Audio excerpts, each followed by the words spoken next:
I'm so happy to be here with you to share my mindfulness journey. I considered myself a very strong leader. I was a go-getter. I love to accomplish things, anything. Start a task, finish a task, leave nothing undone.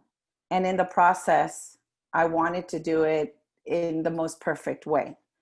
The obsessive compulsiveness that I realized I had in wanting to do everything so perfect has been a source of stress in my life. When I was single, it wasn't, such a big deal because I only affected myself and nobody else around me. But now you fast forward a few years and I'm married. I have 3 beautiful daughters and a fantastic career. I was stressed. I wanted to do it all. I slept very little most nights, just trying to get everything done. I wanted to be prepared for the next day. So this went on for many, many years. I tried to accomplish a lot, or I did accomplish a lot, but I was very tired all the time. I was overwhelmed most days, and I felt like I had no time for myself. I started working with Laurent Jolie about 4.5 years ago. And the first thing that caught my attention was how calm she was, her presence on a call. And so in the midst of, the constant change or the business pressures that we often experience in the IT world, she remained steadfast and professional. And I observed her often and wondered how she handled it all. And that's not even knowing anything about her personal life. But I imagine, like all of us, we had a lot going on at home too. She introduced mindfulness to the organization and to IBM, and even on several occasions directly talked to me about it, how it had changed her and all that it did for her as she practiced it. All this sounded great. I attended a few mindfulness sessions, but I was not convinced. I found myself calm during the sessions, but then my OCD kicked in afterwards, and I thought all the things that I needed to get done, where the state of the business was, and did I really have time to fit something else into my already hectic life? So when I started small, baby steps. I downloaded a mindfulness meditation app that, I'll be honest with you, probably stayed on my phone unused for several weeks. It's called Calm. I wanted just to have some sort of music and breathing in my mindfulness, but then I decided to give it a try, give it a chance, I said. And at this point, I was tired and stressed and desperate and just wanting to find something that can change it. Some day part of my day. Others, it happened at the end of my day. It was very sporadic. There was nothing routine to it, but it started to become a routine. I started to want to do it again and again. And I found that after a long work day, it was a treat for me to practice it sitting in my vehicle, waiting for my kids' practice to finish. It was my time to be, to breathe, to reflect, to be grateful. So it can be done. I found myself saying, we can fit it into our busy schedules. We could practice it in the most uncommon places, and it could happen for anyone, even for doubters like myself. So what changed? The pandemic hit, and I found myself at home with 3 kids, who I had to become not only an IT executive as I was still working full time. I was keeping up with the house. I was their teacher. I was their cook. I was their janitor. I was their IT support. So there was a lot of things going on, all on my own during the workday. This time would have been very nerve-wracking to the old SB. I would have said, how am I going to get it done? There's just too much, especially at the level that I was used to, at this level of perfectionism that I would have found satisfying, or to satisfy my expectations. I could not do it all, and I could not do it all perfectly.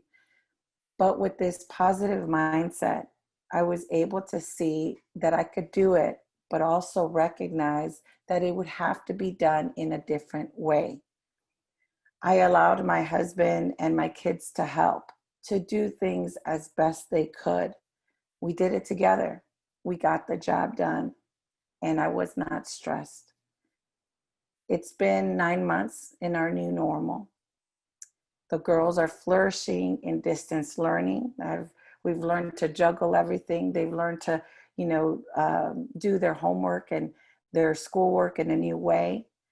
We are eating more home cooked meals. Since we're home, we're all chipping in and coming up with recipes and how to do things. And we're doing more family activities.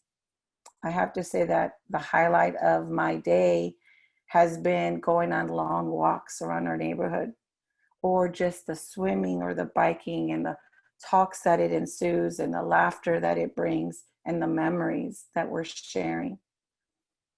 This has also helped us get healthier and keep our bodies strong. Finally, we've incorporated meditation for our children. Nighttime meditation routines, putting on relaxing music. We talk about our days. We learn to breathe. And this has allowed us, I feel, that we sleep better. We wake up happier. And at the end of the day, I see our family closer and we're enjoying our time together versus making it a stressful time. A rather funny story that I promised Laurence that I was going to mention to you all. My husband is a doctor of psychology. So as you can imagine, his profession lives and breathes mindfulness and meditation, and he sees these, benefits daily in his line of work. He has been practicing meditation himself for many years, but he does it in a more spiritual sense.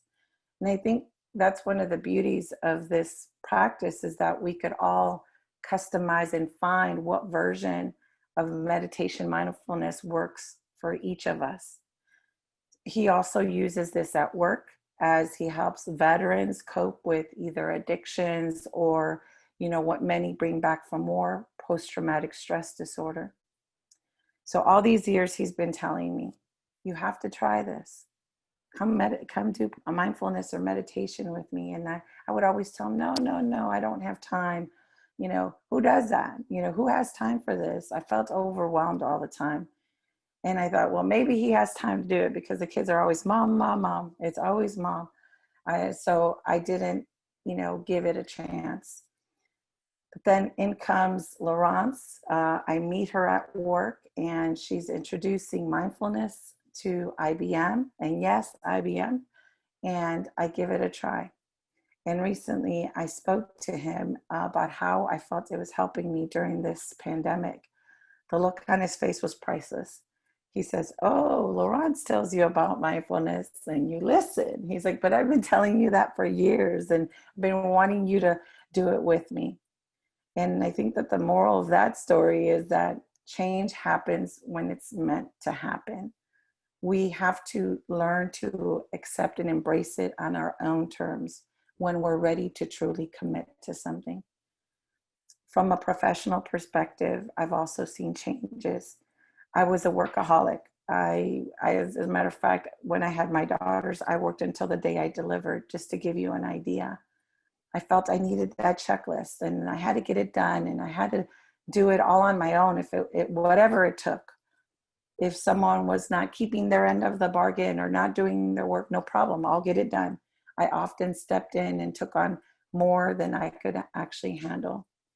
I ended my work days with migraines or stress headaches many days, no energy, and even in a bad mood as I interacted with my family.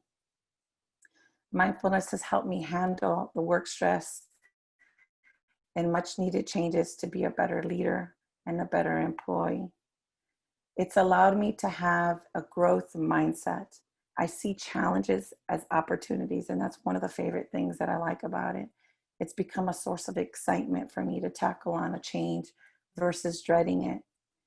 We've had some resource and organization challenges lately. Not easy for anybody to accept. Worry, fear, what's next? How does this impact me can easily come into our minds. But with a growth mindset, that success skill kicks in, and it starts to allow me to put those thoughts aside and really think about how to look at this in the most positive way. I pulled my leadership team together and talked to them, and I tell them, this isn't easy, but this is our business. We can either let it bring us down and interrupt us from getting what we need to do done, or we can do something about it. And the best way to do something about it is to attack it in a positive mindset way. So I ask, I don't want to not acknowledge, the bad or what's going on or the fear. I want to acknowledge, but let's write it down and let it go. Then we can focus on the positive and how we're going to put our energy and effort into responding to a situation and not reacting.